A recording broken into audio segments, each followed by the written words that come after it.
Well, good evening. Good Friday evening, Broncos fans, man. It's a wonderful Friday evening, man. I got you all out there, all our likers, listeners, subscribers, commenters.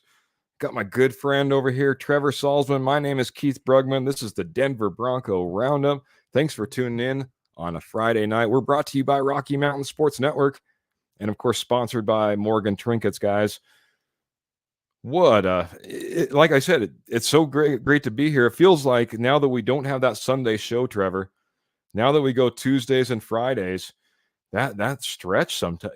I miss you, man. I miss all our fans, all our Broncos fans. I miss hanging out. I miss you, man. It's good to see you, bud. How you doing?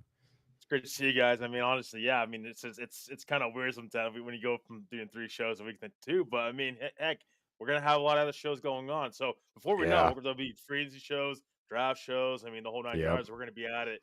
I mean, heavy with pretty heavy dose. Might even be starting next week. I mean, with some big news coming out, possibly next week with the combine. So I mean, there's a lot going on, and it's a Mhm. little bit of downtime right now, and it has been for a couple of weeks, but it's going to start wrapping up here soon. There's very little dull time in the NFL.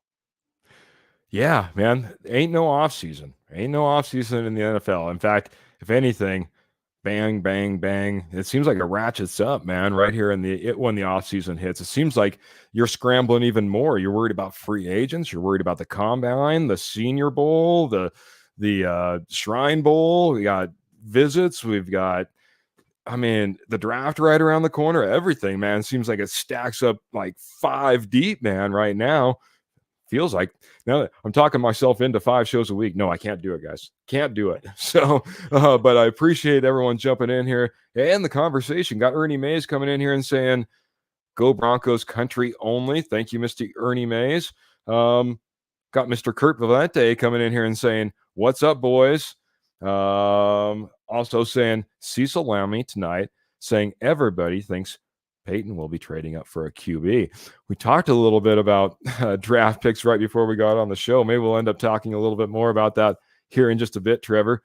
Kurt Valente, go get your guy. Whatever it takes, let's go. And I'm not too far off on that. Got to get this last comment in because, well, this is Kenny Kirkpatrick saying, "Good evening, fellas. I can't think of any better way to start the weekend off than with my friends at the DBR." Man, and that's why I had to bring it up, man. Kenny and Kurt, the 2 guys I just been throwing up there that on the comments there, and I guess shouting them out if you're listening here at home and not watching. Those guys are over at the K&K Sports Show, guys, and they are fantastic. They've got, wow, talk about an East Coast lineup that you just cannot beat. I don't care if you're talking wits and wagers.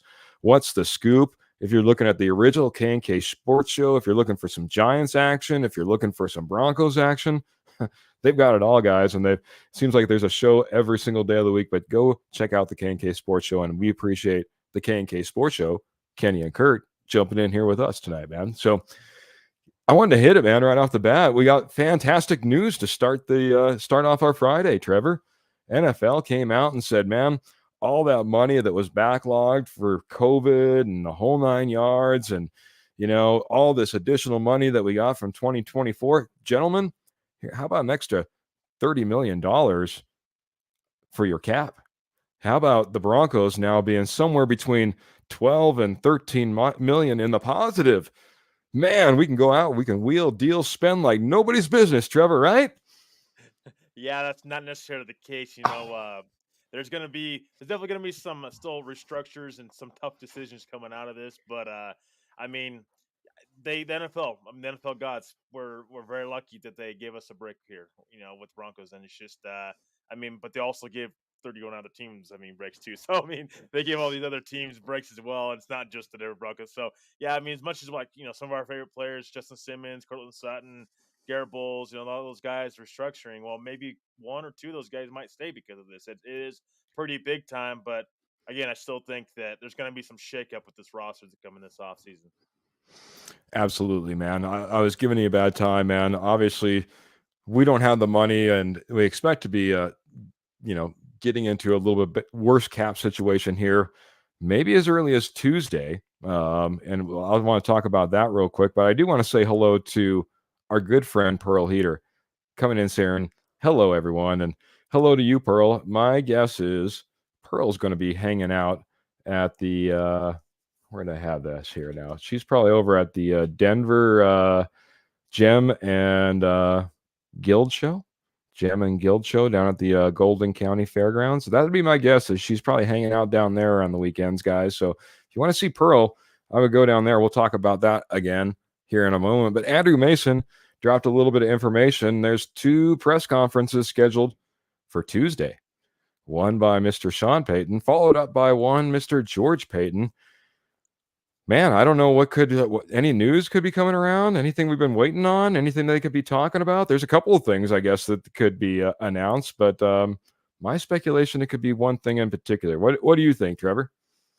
Yeah, yeah, but it can be something in particular. Also could just be just a bunch of flabbergasting and kind of, talking whatever. They don't. Those two don't really love to show their cards much, especially Sean Payton. He's really kind of just throwing stuff out there and not show his cards. But yeah, it could also be one of a decision that we've been anticipating for a while, and that's Russell Wilson.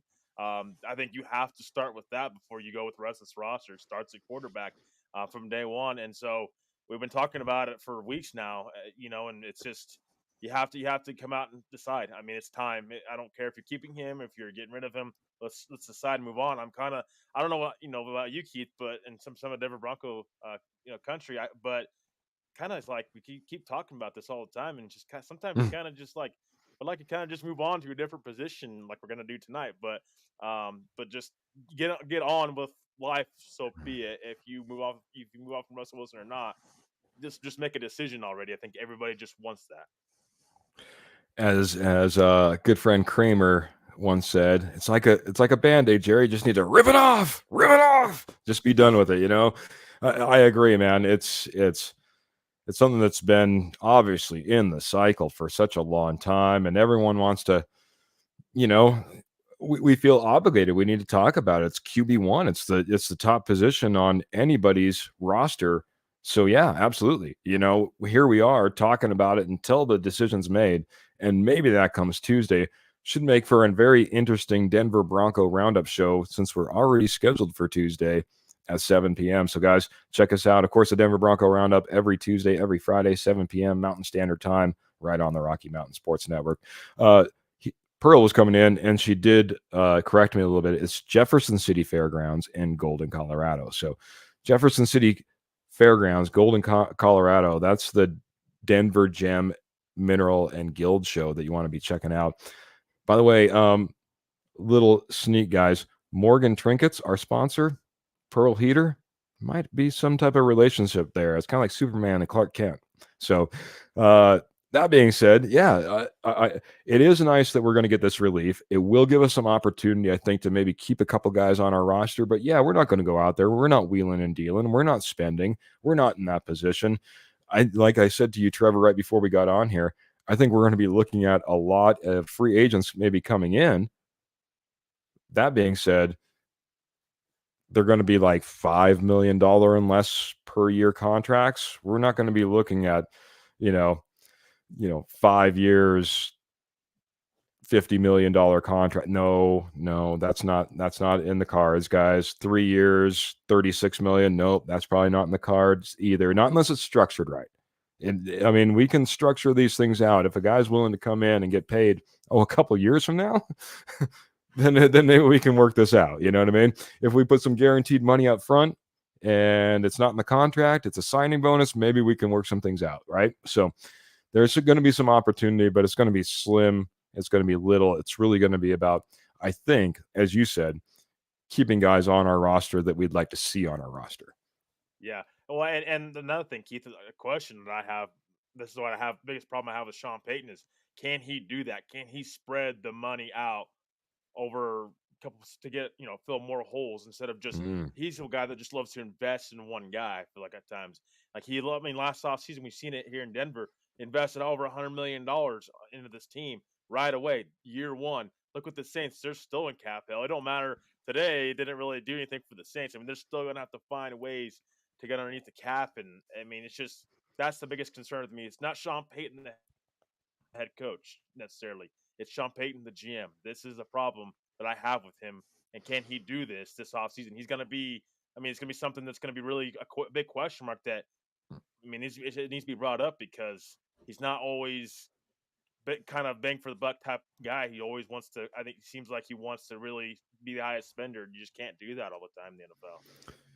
Don't get me wrong. I understand that a lot of people are already saying the Broncos are kind of becoming a little bit saint-like with all the recent, incoming attractions we've had, from New Orleans. But I think the question for me is it Sean Payton or is it Mickey Loomis? If I looked at last year, yeah, we invested in some offensive linemen, but we didn't put ourselves in cap hell, quote unquote, just off of last year.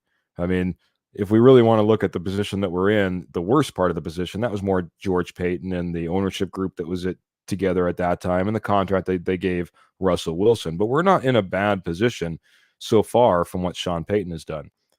We get to see another year now. We only traded up, I think, once last year, and that was to go up and get Riley Moss, guy that we still like to see hit the field and maybe pay some dividends on that trade up.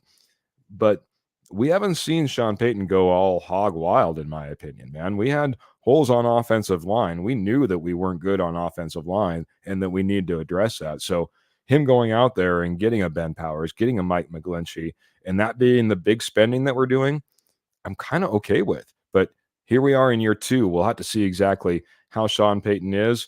Is he the Sean Payton, Mickey Loomis of the New Orleans Saints, or is this a Sean Payton that is now removed from the Saints and is with the Broncos and is not that guy? It'll be interesting to see, in my opinion. We'll find out. We'll find out very, very soon, man. Like you said, everything is right around the corner, man. Let's dig into it, man. We went through our top 5 needs for the Broncos this offseason. We did that a few episodes ago, man. And obviously, number one, just got done talking about why it's in the media circulation, man, was quarterback, right? Quarterback is a need in one way or another. If nothing else, we need a decision to know which way we're going. And hey, we need some options because in every realization, Russell Wilson's gone, correct? Yep, absolutely. That's what you got to. That's what you got to do. But again, even if Russell Wilson's gone, that's quarterback position. You're number one, so you're going to have to decide where you go from here. I mean, again, you're going to have to go for those bargains, and I think we'll see that in some of our lists here. And I'll honestly, my little bit of draft, be draft tied in, or draft or get somebody in free agency. I mean, you're Yeah. maybe a little bit of a mixed baggage, honestly, but Yeah, cheaper. and You're not going to spend big money. And we've seen that through each position we've kind of went through, right? We're not going to be big spenders. The nice thing is you don't have to be big spenders when you go into the draft necessarily. You don't have to be big spenders if you're out there on the cheap on free agency, right? And you can start to assemble your team. We went through our list on quarterback. We definitely saw that play out. Next, we saw second position was that offensive line, right? Or I'm sorry, defensive line. Defensive line. We went through that defensive line. We said, hey, defensive line, that was a position of need that we need to get better at. Our run defense was terrible. If we could have been a lot better there, who knows what repercussions that would have had on the season. And we went through that defensive line, kind of looking at our own roster, looking at free agent rosters, and looking at the draft and kind of putting that together. But tonight, Trevor, kind of one of those skill positions, kind of gets a little bit more exciting, right? Last week, trying to talk about those defensive line guys, it's good. The trenches are what we need. Defense wins championships, as one of our good friends says in the comments a lot of times. That being said, man, we move over to one of those skill positions, tight end, man. What do you think about the tight end position and what we got out of it in 2023?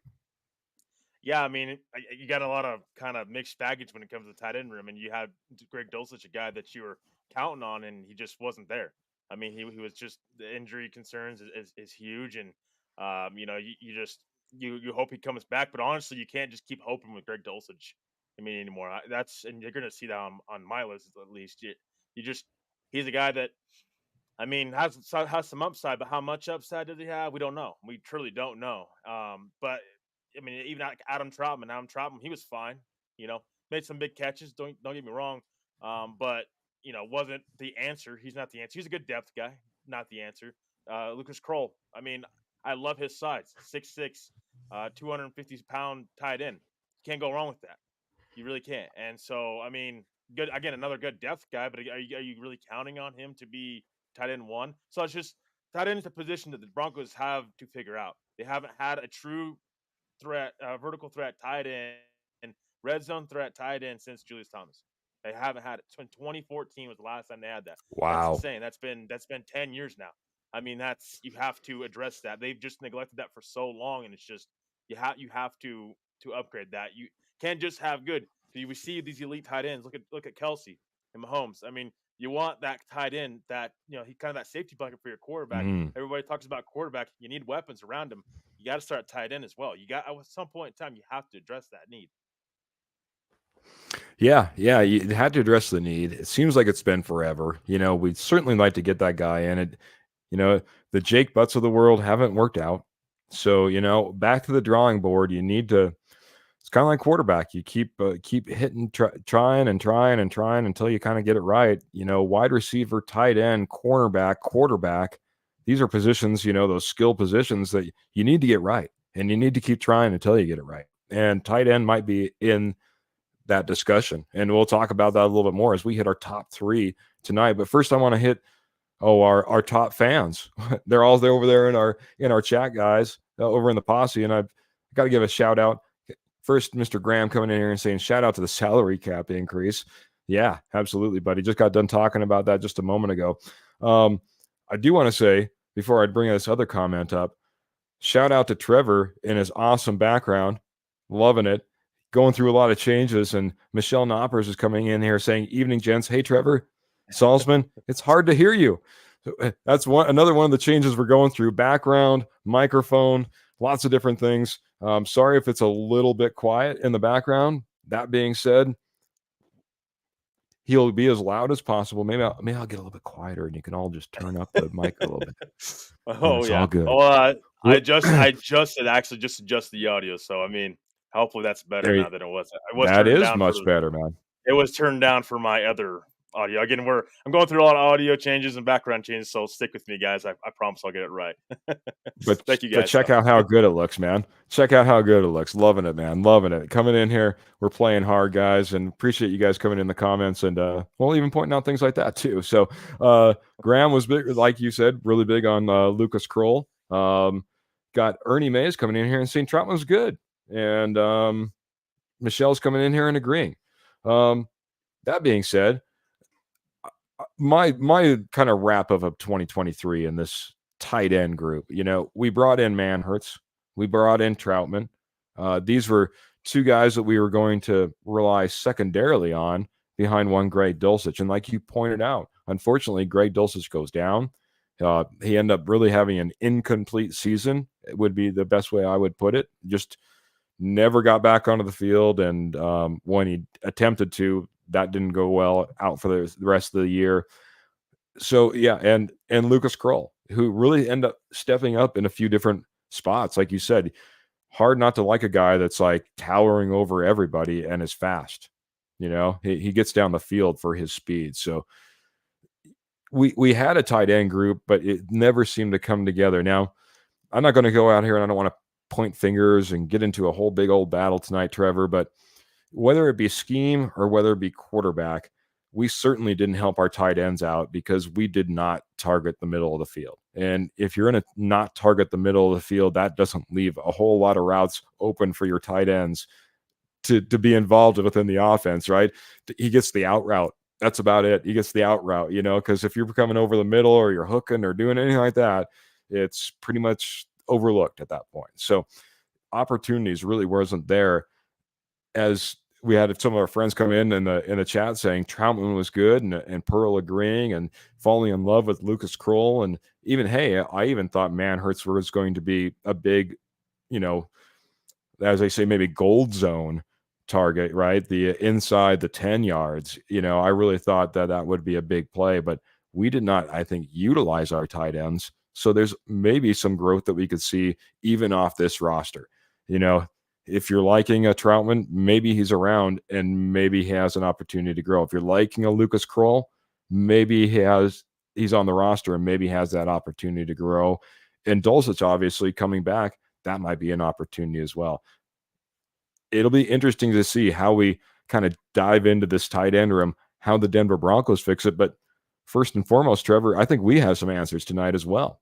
I think we have some answers. So let's get into that, man. I'm going to hit your list first, man. We're going to start off with tight end number 3 on Trevor's list. And let's go for it. I just saw a comment pop up, so I want to. This is Kenny, real quick. I just want to hit this before I jump into your list. He says, "Let's be realistic. Besides Kroll, who was a late surprise, who was a tight end to get open in the middle of the field?" Very good, man. You know what? I'll go back. I've been talking about this for a little while, Kenny. I need to go back and I want to rewatch this season. And I want to watch, or at least some key games. But I want to watch them stem to stern. I want to really kind of evaluate this team, what they did and what they put together, who's to blame and who's not. It's tough when you're in the heat of the moment. And I really should go back and review, but I don't, for the 18 catches that we had over the middle, I don't think I can blame that all on tight end. Like I said, could be quarterback, could be scheme. Either way, I don't think we just took a full advantage of what we had, at the tight end position, regardless of how good or bad you might think those guys are, especially with Dulcich going down. Your thoughts on that, Trevor? Yeah, so I guess my thing would be, do you blame that more on Sean Payton or is that a Russell Wilson problem? I told you I didn't want to dig down into this, man. I don't want to go down that path, man. We're 22 minutes in. We haven't put in.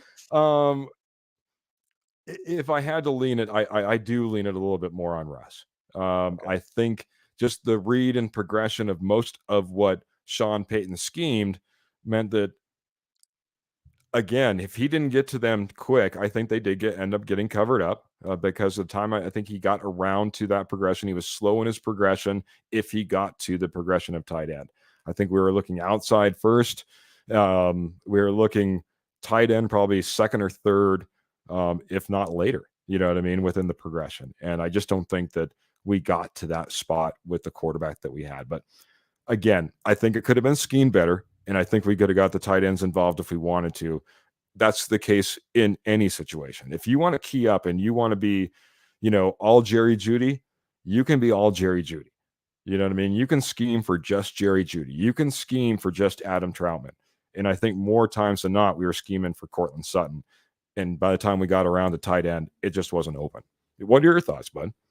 Yeah, I mean, again, I guess the reason I asked that is because I think Russell Wilson has proven he can play with tight ends. I mean, Jimmy Graham had he had a Pro Bowl season with Russell Wilson as quarterback. So, I mean, I think it's I don't know. It's hard to say. I mean, I think it's more of a Sean Payton thing, in my opinion. I don't think it's entirely on Russ. Because again, I don't know. I don't think and I've said it multiple times, I do not think these wide receivers did a great job of getting open anyways. So that's why I don't blame the entire thing on Russ. Now, I will say Russell Wilson, I don't think he always saw the field very well. But I think there's multiple factors in there. I don't think it's just one person. To keep the answer short, that's just kind of my opinion on in just a little bit of time.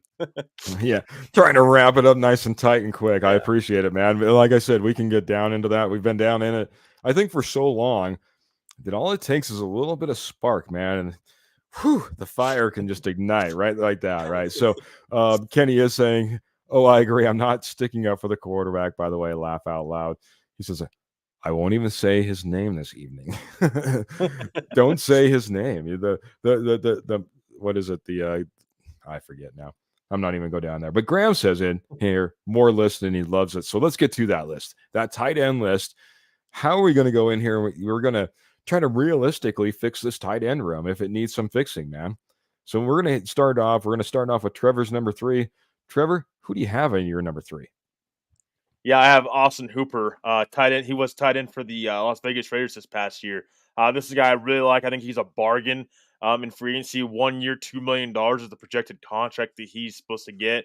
He's a two-time Pro Bowler in 2018 and in 2019. 29 years old, 6'5", 254 pounds. Has great hands. Has caught 70% of his balls thrown his way at least 5 times throughout his career. And fun fact here with Hooper. He had a higher catch percentage than Travis Kelce in his career in 2018, and that was 80%. So I mean, this guy, I think he's a bargain. I really do. I think that's why I'm saying like I'm a little low on Troutman. Is I think Hooper would be a guy that would be an upgrade over Troutman, and he's not going to cost you a ton. It's a bargain for him, and you get a chance to take him away from the Raiders. I mean, how many Raiders do we get to take a chance to take away from them? I mean, so it's just like it's a situation where I think it benefits Denver in a big situation here, and it's one of the few free agents I actually have on my list that and as far as tight end wise that I have them going after because I think you need to address this need in a few other ways. But I think Hooper would be a great fit in this offense and would give you that tight end threat downfield and a guy that you can use in the red zone pretty well. I think he's in Troutman. Not that I'm against bringing back Troutman, but I just think Hooper for the money, you're probably paying Troutman right around the same amount of money, or maybe even a little bit more. I've seen so for $2 million, I think Hooper would. I think he'd be a great fit in this offense and help out whatever quarterback that you have. Yeah, averages 45 receptions per year, 462 yards per season, and a 10.2-yard average. And for a guy that's 254 pounds, man, he motors down the field, man. He can get open. Third-round pick in 2016. So the only thing I would say is he is starting to calculate some of those years, bigger body, tight end. So it'll be interesting to see if he continues. But guy doesn't look like he's been slowing down, man. As Graham comes in here and says, I love Hooper. I looked at him, didn't make my top 3, but not a bad option, man. I like the skill set that he brings, and more than anything, I like the idea of taking him from the Raiders, right? Anytime that you can flip that, I guess you could say, and put him on your roster, take him away from another one. Heck, there might be a quarterback in Las Vegas for all we know that we know all knew, and his initials are RW, but that has a small possibility, but just a rumor, and that's just it. If you can flip and you can take them and put them on your roster, who knows what can happen? It certainly can subtract from theirs and hopefully add to yours in the same way. So Austin Hooper, good call, buddy. I like it. Got a couple more comments coming in. This is Leanna coming in saying, hello, gentlemen. And Kenny Kirkpatrick saying, solid pick, Trevor. His, however, like he says, number 3 for me is Stanhouse and Lucas Kroll. So he likes that upside potential, likes the frame and the size, and obviously some of the amazing catches, amazing receptions that he made, big receptions. And I remember seeing right after the season kind of broke that deep target that he had right down the center of the field that just was barely broken up.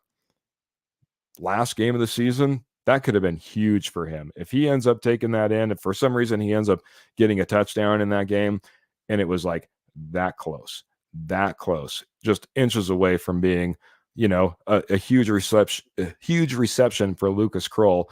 And I think all of a sudden that changes your mindset and your narrative even more in the positive way. So I like Lucas Kroll as well. I hope he ends up sticking on this roster. So for me, I'm going to hit my number 3 here, buddy. And it's a name I think we all know and like. It's Mr. Greg Dulcich. And the reason I say this is it's not that long ago, guys. 2022 third-round draft pick out of UCLA. So we're only a couple seasons in to Greg Dulcich, and we talked about this ad nauseum, I think, over the last couple of weeks, Trevor, we're going to have to get production out of some of our draft picks. If we're going to be a decent team, we can't throw away our draft picks and say, let's head into free agency and pick everybody up. And I can't think of any better position that might be the case than when you went and you spent a third round draft pick just a couple of years ago and you get UCLA product, Greg Dulcich, 6'4", 245 pounds, 33 catches a season is what he's averaging. So he's certainly a lot further down than what you had in Austin Hooper, who's put a career together so far. 411 yards, so a little bit more comparable there, and only 8.3 yards per reception. So he needs to step it up. And I'm really hoping that Greg Dulcich steps it up. And that being said, we're not spending an extra dime because this guy's already on our roster. It's something that he just needs to prove out. What are your thoughts on Greg Dulcich being my number 3 here, buddy? Yeah, I mean, he was the guy I was thinking about, and as far as honorable mention, I would think that he'd be on there. Kroll's on there too. Also, want to throw this out there about Kroll really quick. Also, but we're talking about him. Before I get to Dulcich, what about bringing Kroll back in for training camp and letting him compete for the tight end position? I'm just not hanging my hat on Kroll. I think he's a solid player, but his hands, it's kind of a problem with me. But when it comes to Greg Dulcich, yeah, you can't rely on him. Again, he can't stay healthy. I'm not overly high on him as is. Like, I don't think he's just like, I don't know that he's just going to come in and start and immediately solve our tight end issue. I think we're all banking on that, and we've been banking on that for a while. To me, I think he runs a great route tree. I think he has a great route tree. I think that's not a problem with him. Problem is his hands the best? No, I don't think so. He's not a complete tight end. His blocking, pass blocking, run blocking is not great either. So he's not always going to see the field. That's the thing. It's just that's why you're bringing in Troutman. That's why you're bringing in Manhurts. If you think about it, it's because Dulcich isn't great in run block and pass block. So he's not that complete tight end like he needs to be. So he's got a lot to work on, but I'm not banking on him. You have to. That's why I say you get that guys like Austin Hooper, cheap upside, cheap low risk deal, maybe high upside at some point in time. Take a chance on him. Bring in more competition. That's what you're going to do. You need more competition through the draft. Bring in more competition. So I don't know. I'm not sold on him as far as the tight ends going forward, but I see why you put him on this list. And he's the guy that needs to step up. He needs to have a big training camp. It needs to come in, be fully healthy, be productive. Because you need a tight end to help your quarterback out, especially with your wide receiver room kind of lacking a little bit as far as talent wise, and you just don't know what's going to happen with Jerry Jeudy and Cortland Sutton. And Marvin Mims right now can only run one route, the 9 route, straight up. He just uses his speed. That's all he can do. So as of right now, so he's got to work on that. So it just goes back to all this situation where you have to start fixing tight end at some point in time. Yeah. I think Marvin Mims has more ability than that, but I understand where you're coming from. Maybe that's a scheme thing. Again, the big thing for me, man, we don't have the draft picks. We have a lot of holes on this roster. We don't have a ton of money, even with the increased cap. So this is a make or break season for Greg Dulcich. Let's face it, one way or another. Whether I think so, whether you think so, I think for the Denver Broncos and for Greg Dulcich, they know so. This is the year for him. If he doesn't get it done, there is no possibility for him to be on this roster moving forward. This is the year. Came in injured from college, took a while to get on the field, comes out, gets injured his second year here with the Denver Broncos. Year 3, he needs to put up or shut up, as they say. I'm hoping that we get that production out of Greg Dulcich. So got our good friend in here, Patrick Wilsey, saying aloha Bronco universe. Big old cup of coffees refills, anyone? I am getting a little bit low on those ground beans, so it looks like I will have to up for a refill here pretty soon there, Patrick. I appreciate it, man. Lion Coffee, check those guys out, man. Aloha all the way over in the islands. When that 50th state out there. I almost said 51st, like we have 51. Not yet. All right, guys. Let's get hits. Yeah, Pearl's coming in here and saying that's why I want healthy players. Yeah, I get it, man. We went down that route a few times. Greg Dulcich is another one. I just hoping that he's one of the ones that can turn the page now that we have a little bit better conditioning program, I think, with the Denver Broncos. Hopefully, fingers crossed. Let's do it. Are you Let's go get it, Greg. so Keith? I'll ask you this: Yeah. Are you relying on Greg Dulcich then? Are you going into him next year with saying that he's tight end one?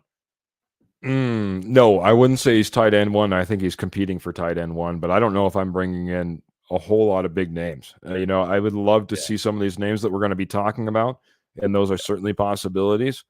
But it could be just because of where we're at on this roster, we're kind of rolling with what we kind of had, or a kind of a combination of what we had, and maybe an extra guy that we really haven't talked about. I could see that too. But I'm not handing him this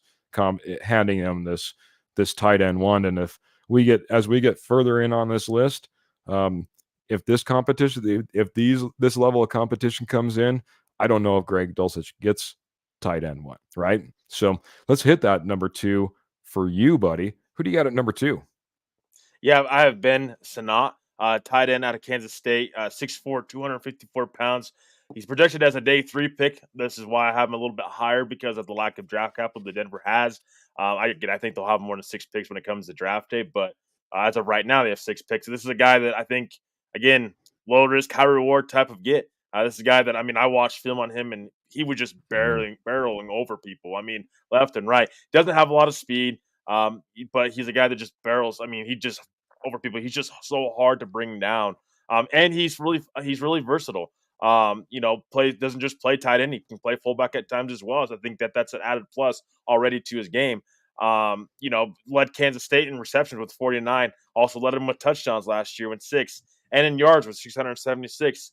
But struggles in run blocking at times. But I think he doesn't struggle in a way where I don't think it could really hurt his potential going forward. I think he's not that far away from being a good run blocker, in my opinion. What he struggles with is just getting to that next to that block. But when he gets to that block, he does a good job at blocking. Like, he's not holding or anything like that, but he does a good job when he gets there. So there's some few knocks on him.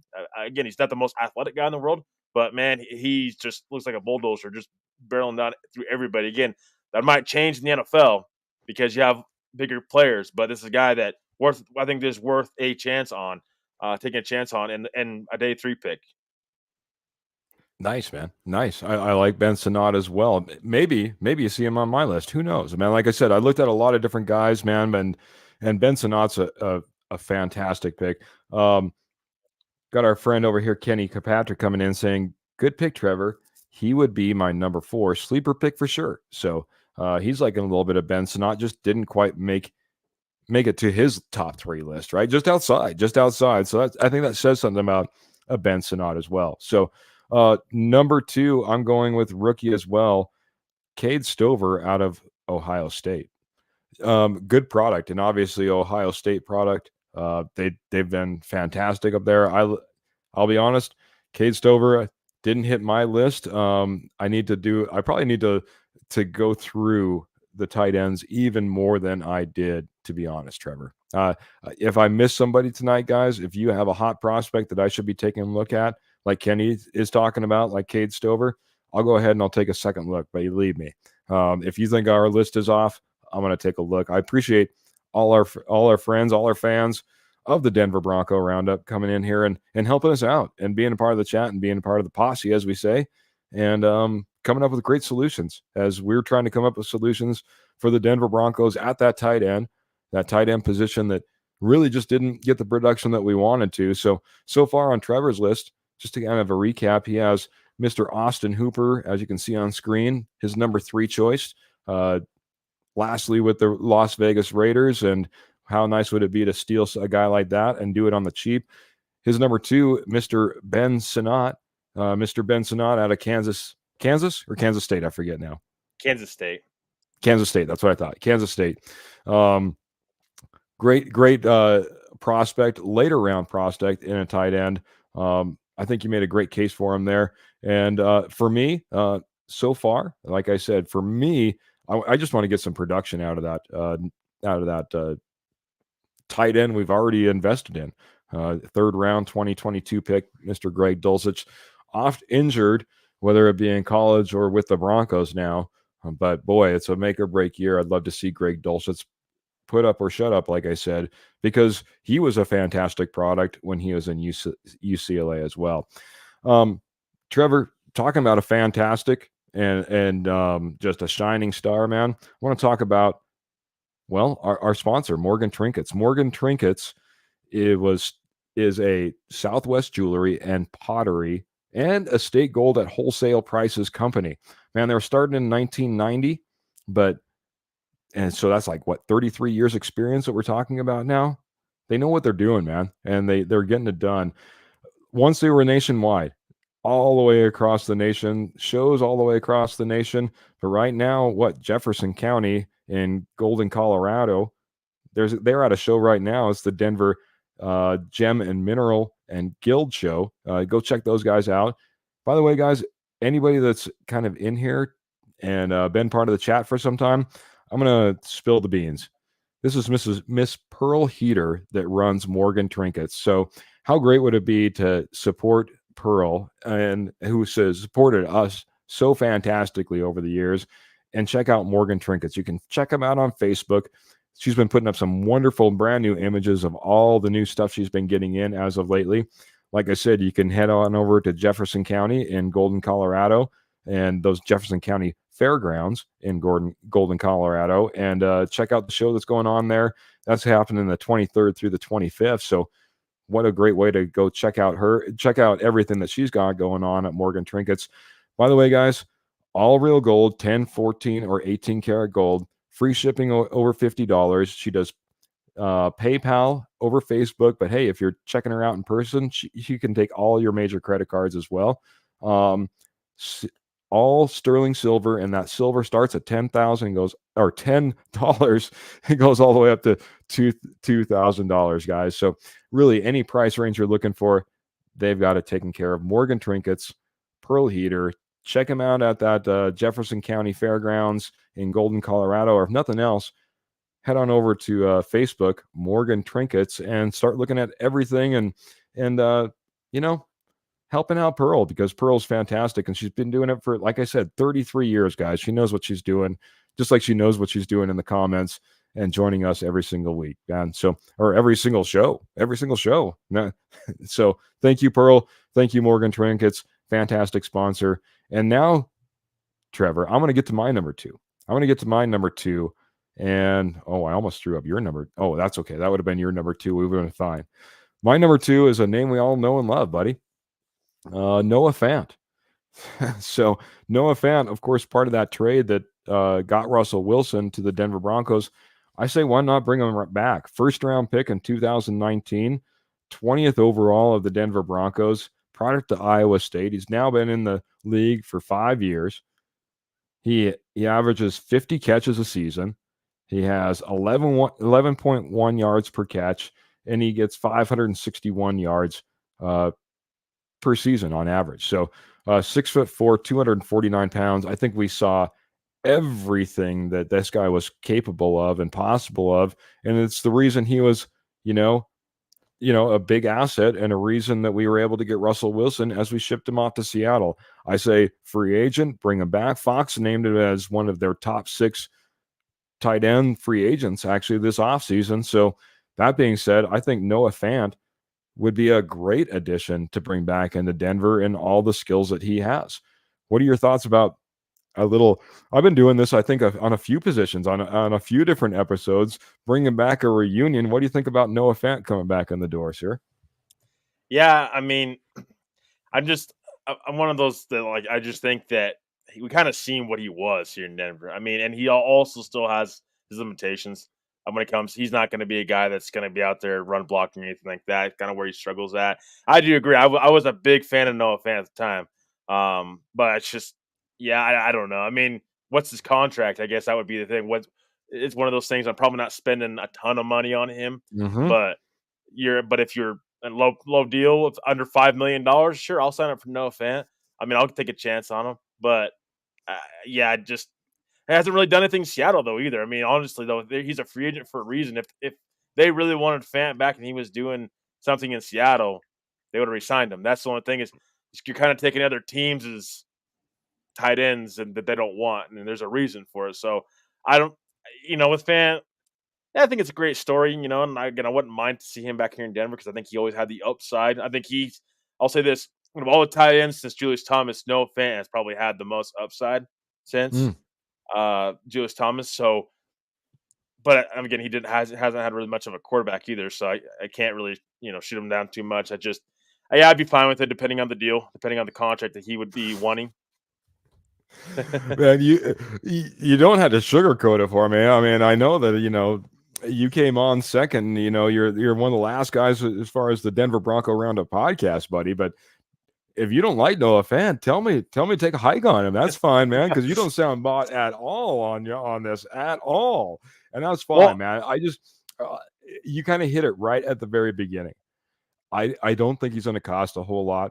I think he still has a whole lot of upside potential. We're talking about a 2019 first round draft pick prospect, and you're talking about a guy that got shipped off to Geno Smith and Drew Lock. So I don't know if you can necessarily say, hey, he didn't produce. Well, Geno Smith is not necessarily, a tight end's, dream as far as a quarterback is concerned either. So I think there's still something in there for Noah Fant. And, hey, if Fox is looking at him as one of the top 6, I didn't feel like I was too far off. And that just came out today. That being said, Pearl says, I like Fant. I was bummed when he was traded. We have Kenny coming and saying, I'm on the fence, Keith. He didn't wow me in Seattle, but he could surprise me in a reunion. And I had to get caught up on the comments, but Facebook user coming in and saying, shoot, he went to Iowa. That's tight end you. So that's true. You look at Iowa, and Iowa is that has been that product, I guess you could say. An exception to that is Shelby Harris, though. Shelby Harris is. I'm not sure where we're coming in on that, Graham. So you might have to. no, You might have to, he's probably saying Shelby Harris is exception to probably. I mean, a guy he didn't want moved in that deal because Shelby Harris oh, is in that gotcha. deal.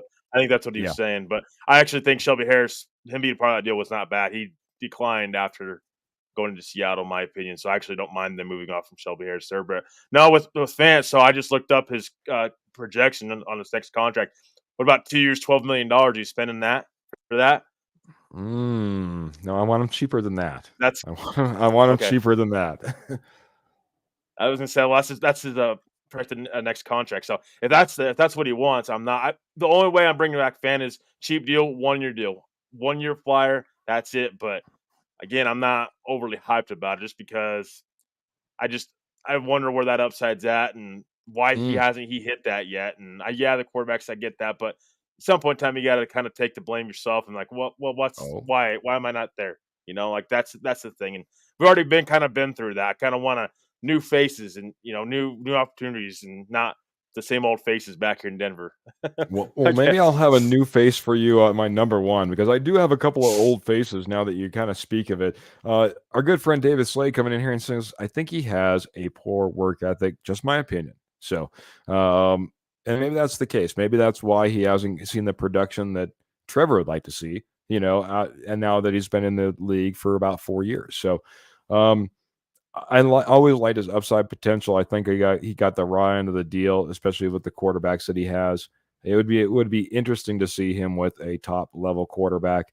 Who knows if we're going to have that? But that being said, I think he has more in there than a lot of prospects, and what a lot of people give him credit for, I guess, is the best way to put it. So, by the way, David Slade, good friend, I said. Also, check out, just a little side note, guys, sponsor from last year, Willow Seasonings and Blends. We talked about them, for a very long time, as they were a great sponsor for us. Willow Seasonings, I'll give them a little bit of plug here. Check them out, willowseasonings.com today. So, Trevor, let's go ahead and hit your number one, man. We're right there, man. It's about 10 minutes left in the show. We'll have time to hit our number ones, do a little bit of wrap up. We're right on schedule, buddy. Excited to see who you have at number one. Excited to see who that answer is, man. How are we going to get like phenomenally better, but doing it in a realistic way? Trevor, who do you have at number one? Yeah, I have Tre'Davion Sanders, tight end from Texas, 6'4", 256 pounds. When I watch film on this kid. I mean, again, he's got to get better in blocking all the way around. He's got it, but I think it's more of a commitment thing to him than anything. I think he's got to be committed to that. If they can get him bought into that, I think he can be a good blocking tight end. He kind of gives Mm, you that all around tight end that you're looking for, ideally. But I mean, he's got great away speed. I mean, we talk about Sanat and him not having speed. Well, now it's Jadeveon Sanders. He's got great getaway speed, in my opinion. I saw him a couple times jumping over defenders. I mean, this guy just he's an animal when he gets open field. He really is. Very athletic for a tight end prospect. Teams also he's kind of a mismatch to me as well because teams are not just going to be able to put linebackers on him. They're going to have to put safeties on him. They're going to have to find ways to cover him. Like he'll beat linebackers. He's got that type of speed. He'll beat linebackers. He's also got a really good route tree. I think the type of threat that you need downfield as far as the vertical threat, and this guy I think will put up numbers and can be very good in the red zone. Again, numbers aren't great at Texas, but you can't go by numbers in college with these guys. You got to just mm, watch film on him and do and scouting reports on him. But I mean, and he kind of compares me to Jared Cook, who played for Sean Payton, a guy that just didn't wasn't really great at run blocking or pass blocking, but always found ways to get open. That's mm. that to me with Sanders is something I'm really looking for. A guy that not just you know pass blocking, run blocking. We already have that with Troutman and Matt Banhurst and some of those guys. I want that. I want that next guy who's got to get the speed to get away. We talk about Noah Fant. That's what Noah Fant used to have. The athletic, had speed. I mean, this is a guy that you can get control for 4 years and not have to go pay $6 million a year for 2 years on the free agency market when you can get that in the draft with Javion Sanders, a guy that is better than Fant in my opinion already. Mm. So this is a guy that again was high on my board because just going to the draft route. Some people compare him to like Dalton Kincaid. I mean, and they Yeah, compare him to Trey McBride. This guy was a 5-star recruit. I mean, so the yeah, talent's there for this guy, and yeah. he's projected as a second round draft pick. And again, Denver doesn't have a second round draft pick, so that's why I Mm, say maybe moving back from 12, you can get a second round draft pick, or maybe you do move up Bowles or something like that. Or maybe you trade a Jerry Jeudy and a third to move up in the second. I mean, again, I don't know how high tied in as a priority for the Broncos. They have so many holes to fill. We'll find out as time goes on. But this is a guy that I think it's worth taking a chance on and has high upside if in the right system and used correctly. yeah, man. I have I came up with one prospect on my number one list. It ends up being my number one. So that being said, having that one spot, there was only one spot available, and I had to choose one guy. Jatavion Sanders, a guy that I absolutely loved in Texas. You got a fantastic product, and what he was able to be as far as that go-to guy when you really needed it. He stepped up time and time again, and I love the list, Trevor. Jatavian Sanders, not Jadavian Clowney, Jatavian Sanders. Fantastic pick, man. I like it. If he wasn't where he was at graded, and we talked a little bit about this before, I don't know if we're going to end up with more picks or less picks. I don't know how we're going to, as you said, how we're going to value the tight end position. So trying to get a second round pick for a tight end is the only reason I didn't have Jatavian Sanders on my list. If I thought he was a possibility there, I think I would have gave more credence to him making my list, right? Um, Everything Broncos podcast. Thanks, Everything Broncos podcast, for joining our podcast, the Denver Bronco podcast. But they're coming in saying Eagles just extended Albert O. So there's that. I guess we're not going to get Albert O. Thank goodness I didn't have him number one on my list. I want to hit, before I get to my number one, I want to hit a few different things. First, we have Kenny coming in here and saying Hunter Henry is his number one. I think he would be that middle of the field weapon you want. Could be pricey, but you could structure the deal for him. And before I get to that, man, I do want to just kind of mention we're missing a couple of our good friends from the Denver Bronco Roundup. as far as hosts, and that's Jody and Albert, who typically join us, on our Tuesday show and sometimes on the Friday show. They did submit their list, so I do got to give a shout out for one to Mr. Jody Moncrief, because at number 3 he had Hunter Henry as well. Let's talk about a few of these. I think we can go just a tad bit longer. What do you think about Hunter Henry? Kenny Kirkpatrick has him number 1. Jody has him number 3. How do you feel about Hunter Henry? Yeah, I'm not wild about it. Again, I would rather go into the draft route with tight ends, as you can tell with my list, or go if you're going to go the free agency route. Again, to me, it would be you can get better value there at tight end, a cheaper option. With high upside. That's what we've been trying to do with a lot of these lists. But for me, Hunter Henry doesn't really move the needle for me. So, are you paying $7 million for a guy that really doesn't move the needle a ton? I don't think he's a big upgrade over anything we have right now. And just overall with this free agency class, I'm not too hyped on a lot of these guys, and that includes Dalton Schultz in this as well. And I know Jody and Albert, and maybe even you, Keith, are high on Schultz. I'm just not high on him as a tight end, and I'm not paying $11 million for him either. So maybe he makes one of these guys' list. But yeah, I mean, Hunter Henry, I think I'd pass and go the draft route or bring in a cheaper option. Very good, man. Hunter Henry for me, I think for me, it's just the age. I think we can be younger at that position. And the guy that was drafted in 2016, I don't know how much longer you can get great production out of him. And it's really tough to tell what type of production he has when he was in a New England system that wasn't able to produce anything last year. So what does Hunter Henry have? And do I want to invest into that? I don't think that's the route I want to go. I do want to go this route. Saying hello to Mr. Michael Ronquillo, the Ronk himself. Man, right up there on Roundup royalty. Appreciate you so much, Michael, joining in, not only on YouTube, but on Facebook. He knows all the platforms, guys. YouTube, Facebook, X, Spotify, Apple Podcasts. You can find the Denver Bronco Roundup just about anywhere you look. We appreciate you joining in, Michael, and giving us all the love, saying good evening, Keith and Trevor, and giving us those big orange and blue hearts, like I said, on 2 different platforms. So I appreciate it. Number 3 for Albert was Greg Dulcich. So a name that me and him paired up exactly on, and you knocked it out of the park, man. Dalton Schultz was number 2 for both Jody and for Trevor. It is a guy that I'm high on as well. I think this guy is amazing. I love his motor. He's a guy out of Stanford. He's super freaking smart. I think he's been in 2 great systems where they've been able to start to utilize him, whether it be Dallas or Houston. The problem that I ran into in trying to make this list is what you were talking about, Trevor, is the dollars. And the dollars, I just don't think this is a position that we can invest in that heavily. Now, too many spots on this roster that we will have to get right on. And as much as I'd like to put up $11-12 million a year and bring in a Dalton Schultz, I just don't think I can quite get there. You were asking me 2 years, $12 million, and if I wanted to do it, that was a big enough chunk to try to bring in a Noah Fant. I really can't do 2 years, $24 million in order to try to bring in a Dalton Schultz. So only reason I didn't have him there. I'm going to also talk about their number 1.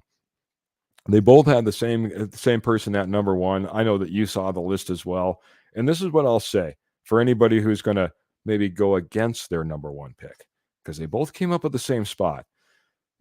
The way I look at this, Trevor, right now we have possibly 4 quarterbacks going before we get to pick, right? Let's just count this up. We got 4, right? 2 top end wide receivers, right? That will probably go in there. So now we're Possibly at 3. Possibly 3. Okay, Yeah. so let's even go 3. So that's 7, right? Do we have any edge rushers that we think will be going, or possibly Dallas Turner, depending on where the Falcons draft? Yeah, we got 9. Right? Do we have any offensive linemen, like an offensive tackle or anything that we think that might be able to sneak in there? 2, Fashanu or Alt. Alt will definitely go in the top 10 for sure. So even with Alt, right now we're at 10, right? If we talk about Fashanu too, we're talking about 11, and we haven't got to tight end yet. What if Brock Bowers is sitting there at number 12? Because that's what Jody and Albert both have on their list. And I just given you a reason and a route where we could get there, because we're all talking about all these guys. They all can't fit before 12. Is there a possibility that Brock Bowers is there? And if he is, are you running to the podium? Yeah, I'm a big fan of Brock Bowers. I really am. I think he's your complete tight end. To me, yeah, I would seriously. I mean, you have to seriously consider this type of guy. I mean, the only problem with me, I guess, would be his injury concern. But again, I think his upside it's something we just don't see. You don't see tight ends typically this high in the draft very often at all. So for Mm, me, he would help out whatever quarterback you bring in. About Brock Bowers at 12, and then you go and get, I mean, you go get, and people aren't going to like this, but you go get a Mac Jones and or a Sam Darnold, and you put it, plug him into that system. I think he'll be productive. I think he really will, and you can buys you time to get him a quarterback down the line. If you don't take a quarterback now, because if you stick and pick at 12, then you don't pick again till the third round. mm. So I mean, it's going to depend on how much you truly value Brock Bowers. But because if you better really truly value him, because if not, you just miss an opportunity to possibly trade back and get more picks when you only have 2 picks in the top 100. I get how great this prospect Mhm. is, but where's the positional value at? Because you have so many positions of need. So that's the only kind of pushback I have is you have other positions of need. Again, I love Brock Bowers. He would have been on number one on my board. I just don't know that he's going to fall to Denver. That's the thing. I'm not sure the teams are really going to allow a guy like this, possibly top three, top two best prospects in this class Yeah. overall wise, drop to Denver at 12. I just don't know. It'll be interesting. It'll be interesting. I will say if the Chargers take him at number 5, which a lot of people have him slated, that would be the highest tight end ever taken because Kyle Pitts was taken at number 8, and at that time, he was the highest tight end ever taken in an NFL draft. So it would be unprecedented, but not unrealistic for the Chargers to take him at 5. But also, I just put the math together, guys. There's every reason that we could see any one of those guys that I talked about, top tight ends, top quarterbacks, top wide receivers. I didn't even get to cornerback. I totally forgot about cornerback because let's face it, there's a cornerback or two that everyone's saying this is a top 10 guy, could be taken in the top 10. So there's a lot of math that we can put together in order to get there and maybe have a Brock Bowers sitting there. You never know. Plus, let's face it, now we have all the combine and the pro days and all the risers and all the fallers, and who knows what ends up coming out of that. He could be there, but I like your point. If he's sitting there, do you go ahead and you trade out of that position? Because there's going to be somebody that wants Brock Bowers. There's going to be somebody that wants Brock Bowers. And when you talk about positional value, this is what I'll say. You're going to pay top end money when you're talking about a tight end because you're talking about the top of the draft, right? You're talking about one of the top picks. So you're already paying a guy how much money because he's top 10 and he's a tight end? And how much do we just got done talking about all these different guys and how much they get paid? Do you want to pay $6 million for Noah Fant? Well, I can tell you if you're taking a tight end in the top 10, you're paying him more than $6 million a year. Yeah. If you're taking him at number 12, you're paying him more than $6 million a year. You're talking about that Dalton Schultz type of money right off the bat almost.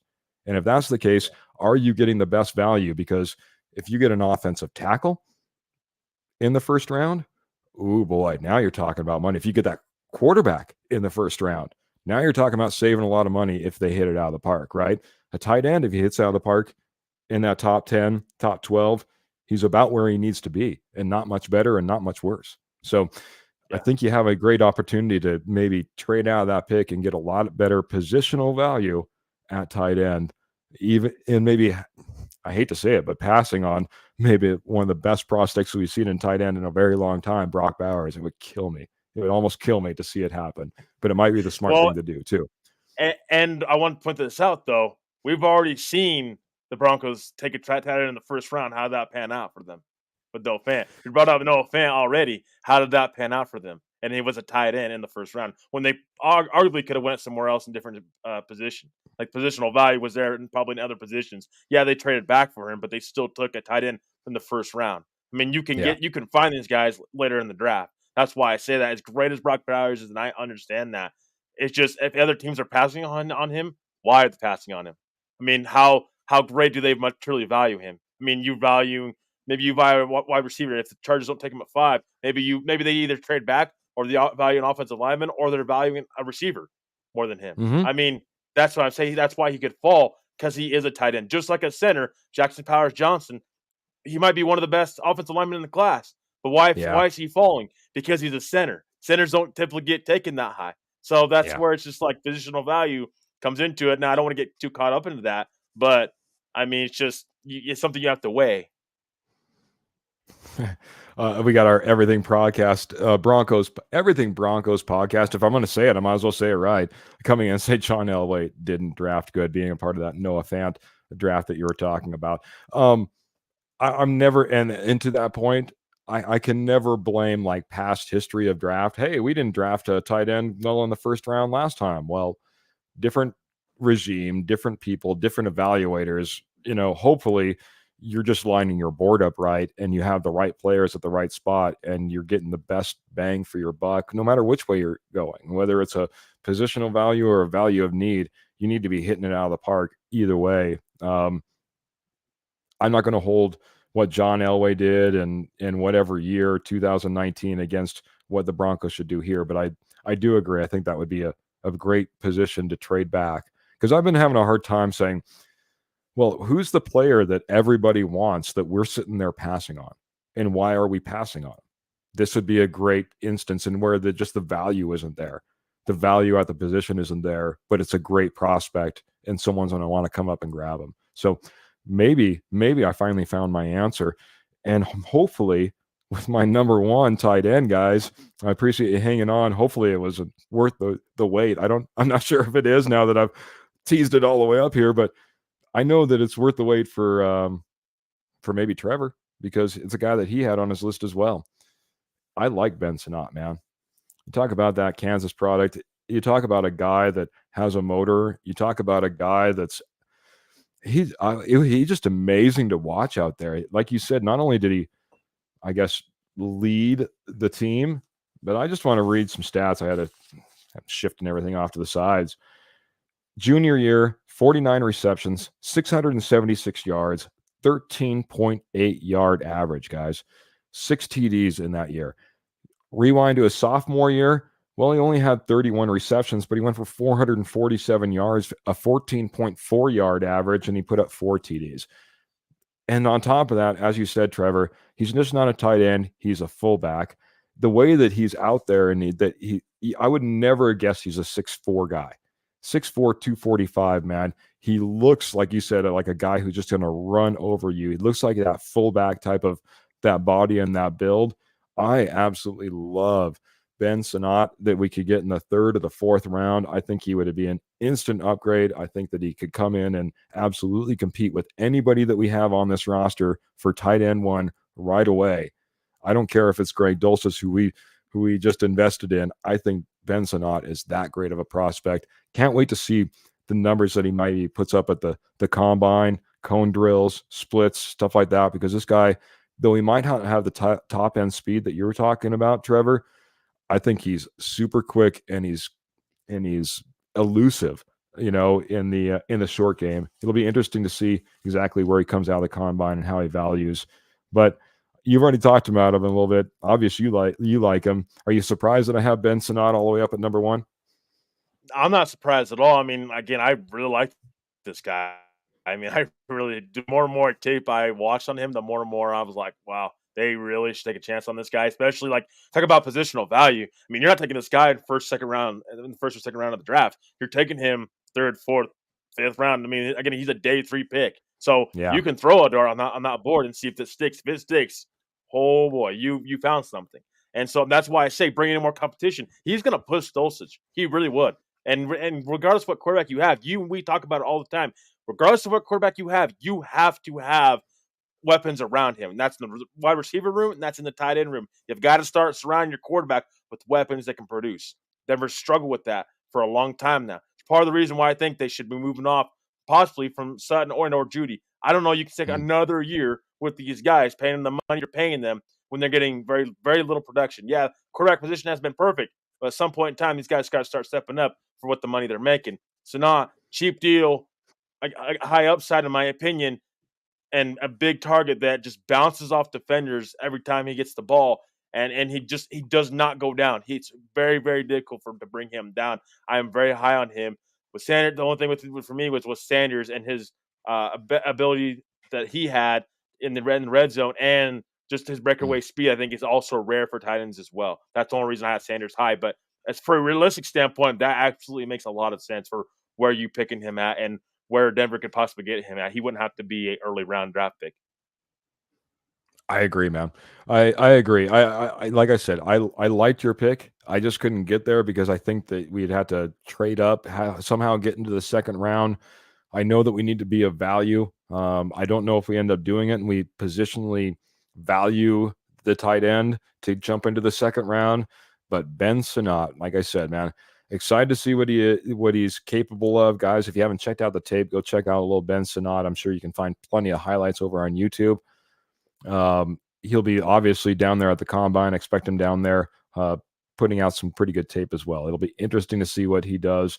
And heck, sometimes it's not always bad if the guy doesn't necessarily look all that great at the combine, and you get a little bit better value, because I think what he did while he was in college is what you really need to pay attention to. I love what he did, and I love what he could bring to the Denver Broncos and that tight end room, man. It's the reason he makes my number one. So, man, that's our list, buddy. I think we put together a couple of, great lists, and, maybe six. Well, I guess we had overlap, so maybe 5 great solutions between the between the two of us. Some options for the Broncos at tight end, as we kind of move forward and try to put this roster together, going through that top 5 list of needs that we kind of selected. I forget who we have, position we have up next, buddy. But that being said, I don't know if we'll get to it on Tuesday. We'll go ahead and we'll get all prepped and prepared and ready. But like I said, man, big news I think is going to be expected on Tuesday. Everything Broncos podcast breaking the news to us as well. The Bengals to franchise tag T. Higgins, taking another wide receiver off the market, maybe increasing the value of one of ours if we end up deciding to trade him away, as T. Higgins was one of those guys that a lot of teams I think we're going to be targeting. Now they might have to look somewhere else, and maybe a Cortland Sutton or a Jerry Jeudy, as you pointed out, is the right way to go. Got Pearl Heater coming in here, saying great show tonight, and giving us lots of love. Appreciate you, Pearl, as always. Again, make sure you're checking out Morgan Trinkets, guys. Morgan Trinkets over on Facebook, or if you head out to the Jefferson County Fairgrounds in Golden, Colorado, well, heck, you can check out Pearl in person. Check out Morgan Trinkets today. By the way, Keith, I have our next list, if we get to it to Tuesday or not. It's wide receiver. Yeah, absolutely. So that's what we get. So it's going to be an interesting. I think that's to be a great show. We have it on Tuesday or Friday. Whenever we get to it, it's going to be a great show, and can't wait to do that. Also, after that, it's edge and then edge rusher at 5. So, and it might be depending on what they do with Garrett Bowles, depending on what they do next week. If we hear something on Garrett Bowles, tackle might be a situation we have to add to this list as well. And might be a little bit higher. Yeah, we might keep going down the board. Yeah, I think we might have to stick with our top 5 to begin with, because I think those are going to continue, and I don't think any of them are going to be solved in the near future. Let's put it that way. So we'll go through our top 5, but yeah, this will be an ever-changing list as we go through the offseason, guys. Like I said, stay tuned to the Denver Bronco Roundup. We're part of the Rocky Mountain Sports Network. Rocky Mountain Sports Network. Check those guys out. Rocky Mountain Sports Network for all your Colorado sports need. You can check them out. I'll drop the website here in the comments and here in just a second, but it's RockyMountainSN.com. That's RockyMountainSN.com. Check out fantastic articles for all your Colorado sports. So whether it's Broncos, Rockies, Avalanche, or Nuggets, they've got you taken care of. Kind of like the Nuggets are taking care of business as of lately, and you can read more about that over on RockyMountainSN.com. You can also check them out, obviously, on Facebook, on X, on YouTube, you name it. Rocky Mountain SN, they've got you covered for all your Colorado sports. Already mentioned Morgan Trinkets, our fantastic sponsor. So thank you, Morgan Trinkets, and check out Morgan Trinkets. Like I said, whether it be on Facebook or whether you're checking out that show over at the Jefferson County Fairgrounds over in Golden, Colorado, check out Pearl and say hello to her. Thank you, Michael, for coming in here, kind of closing out the show, saying great show tonight, Keith and Trevor. Those big orange and blue hearts and clapping it up, kind of K&K sports style, but we appreciate it over here as well. We appreciate everybody that came in. Now I'll try to hit some names, but those that came in on YouTube makes it really easy. Graham came in over here on YouTube. We had also David Slade that came in. We had Everything Bronco podcast. We had Michael Ronquillo. We had Pearl. We had Ernie Mays. We had Patrick Wiltsey. Guys, it's the reason we do this. We appreciate you so much. It is so rewarding to come in here. And like I said, I've missed you guys, man. Going down to 2 shows, it feels like I'm missing out on all my friends because the posse, all you guys that came in here, watch, like, share, subscribe, like we all love and want you to do. You're my friends, guys, and I miss you. And it's so great to come in here. It's great to see Trevor. I'm missing Jody and Albert, but we'll catch back up with them probably on Tuesday. Thank you guys all so very much. I'm going to send it over to Trevor for some final thoughts, and then we're going to get on out of here. Yeah, so I'm gonna get this comment really quick before we get out, Keith. It says Facebook user says trade idea just for blinking giggles. Broncos trade picks for 2 Falcons, and Falcons get Surtain. Broncos get Kyle Pitts. And the Broncos draft Arnold, the DB out of Alabama. I mean, yeah. I mean that thing with Pitts is I don't think they're getting rid of him. I mean, I don't see any reason for them to. And Surtain to me, okay, that was Kenny, by the way. Surtain, again, he's just the positional value for corner and tight end.